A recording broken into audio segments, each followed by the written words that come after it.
तो प्रथम दिन की कथा जब तन मन धन मन क्रम वचन के साथ में सुनता है, मैंने जैसा कि बताया कि हमें कथा का लाभ तभी प्राप्त होगा जब हम कथा को मन तन और धन, कथा में धन भी लगाना पड़ेगा, मन भी लगाना पड़ेगा और तन भी लगाना पड़ेगा। मन तन धन वचन क्रम के साथ में जब हम कथा को श्रवण करेंगे तभी हमें कथा का लाभ प्राप्त होगा, वरना फायदा नहीं है। इधर से सुन रहे हो, इधर से कौन इतना बोझ सर पर रखे, तो कोई फायदा नहीं मिलेगा, कोई गारंटी नहीं असर होगी ना। अब गोकर्ण धुंधकारी के जीवन में असर क्यों हुआ? क्यों? क्योंकि उसने तन मन धन मन क्रम वचन के साथ में कथा को सुना। जिसके पास अपार कष्ट हो उसका मन भटक ही नहीं सकता। अब बैठे यहाँ हो, मन कहीं और है, हमारा ये कार्य छूटा है, इसे करना है, तो समझ में बात नहीं आने वाली।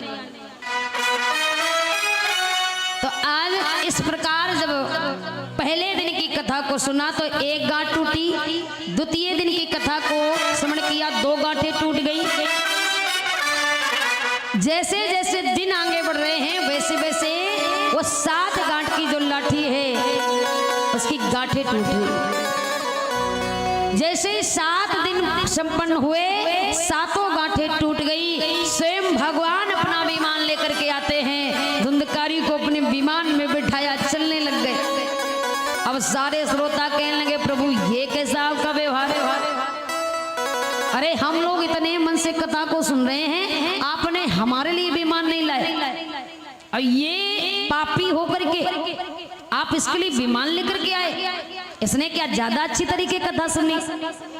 भगवान कहने लगे यही बात है, इसने कथा तुम लोगों से ज्यादा मन लगा करके सुनी। अब श्रोता लड़ने लगे, कहने लगे प्रभु ये आपका व्यवहार मुझे पसंद नहीं भाई। अरे मैंने क्या कमी रख दी? भगवान ने कहा कमी है तभी तो, कमी ना होती तो मैं आपके लिए विमान लाता। आपने कथा को सुना तो है पर कथा को जीवन में उतारा नहीं, धारण नहीं किया। और सुनना और जीवन में ग्रहण करना, इसमें बड़ा अंतर है हमारा।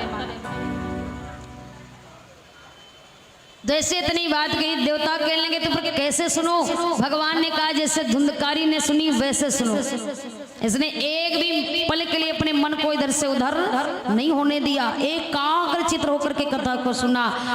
मन तो वैसे भी तन मन सब बेकार हो चुका था, तो दिल लगा करके कथा को सुना, तभी मैं विमान लेकर के आया। देवता कहने लगे प्रभु मेरे लिए कब आएगा? भगवान कहने लगे प्रयास करो। अब फिर से जब दोबारा कथा कही गई तो सभी श्रोताओं ने धुंधकारी के भांति कथा को सुना, तो भगवान ने सबके लिए विमान मंगाए, सब श्रोताओं के लिए विमान आया और सभी को भगवान लेकर के वैकुंठ धाम प्रस्थान कर गए। बोले गोविंद भगवान की।